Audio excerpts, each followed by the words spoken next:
Bonjour, dernière partie sur la mécanique infernale de la T2A, qu'on peut intituler la quadrature du cercle, et le plan santé qui vient d'être dévoilé par le chef de l'État. Alors, tout part, pour comprendre la difficulté dans laquelle vont se trouver les acteurs, tout parle de ce qu'on appelle l'ONDAM, c'est-à-dire l'objectif des dépenses d'assurance maladie, qui est une somme voté par l'Assemblée nationale chaque année, ce qui correspond à ce carré ici, hein, c'est-à-dire en fait une somme limitée de l'ordre de 200 milliards d'euros qui ne peut pas être dépassée. À l'intérieur de cette ONDAM, on a un financement de l'hôpital, hein, plusieurs formes de financement, et notamment un financement à l'activité, ce qu'on appelle la tarification à l'activité. La tarification à l'activité, ça correspond, vous voyez, au cercle ici, qui est la part des tarifs. Hein, la part des tarifs. Cette part des tarifs étant de l'ordre de 60%, et l'objectif du gouvernement, c'est de la diminuer.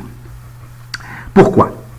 Eh bien, pour contrer les effets pervers de cette tarification d'activité que l'on a vu précédemment.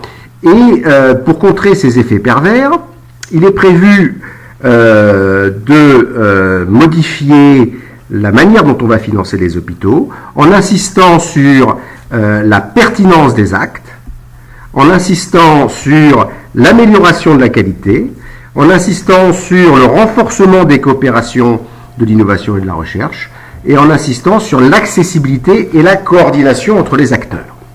Donc on a ici, vous voyez, 4 flèches qui poussent le cercle qui concerne la part des tarifs, pour le réduire, puisqu'il faut faire de la place.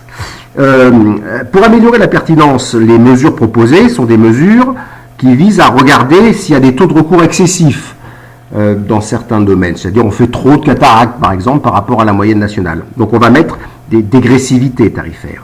Pour améliorer la recherche, les coopérations, on va financer des forfaits. On va aussi mettre des forfaits pour gérer certaines pathologies chroniques. Pour améliorer la qualité, il est prévu de financer à la qualité sur la base d'indicateurs de qualité. Pas facile parce que les indicateurs sont à manier avec prudence. Et puis pour améliorer l'accessibilité et la coordination, il est prévu de mettre en place des forfaits au niveau régional pour financer les missions d'intérêt général.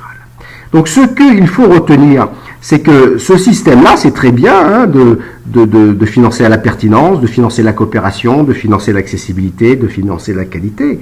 Mais à partir du moment où l'enveloppe globale, le carré, ne bouge pas, il va bien falloir faire de la place. Et c'est ici, vous voyez, la pression qui est exercée sur la part de la T2A. Bon, l'objectif du gouvernement est une part de financement de 50%. Alors, qu'est-ce qui va se passer? Parce qu'en plus, on a une tendance à augmenter les volumes, malgré tout. Donc on va avoir une augmentation des volumes, une baisse de l'enveloppe attribuée à la T2A elle-même. C'est ce qu'on appelle un surajustement macroéconomique, une pression encore plus forte sur les activités standardisables des hôpitaux. Je vous remercie.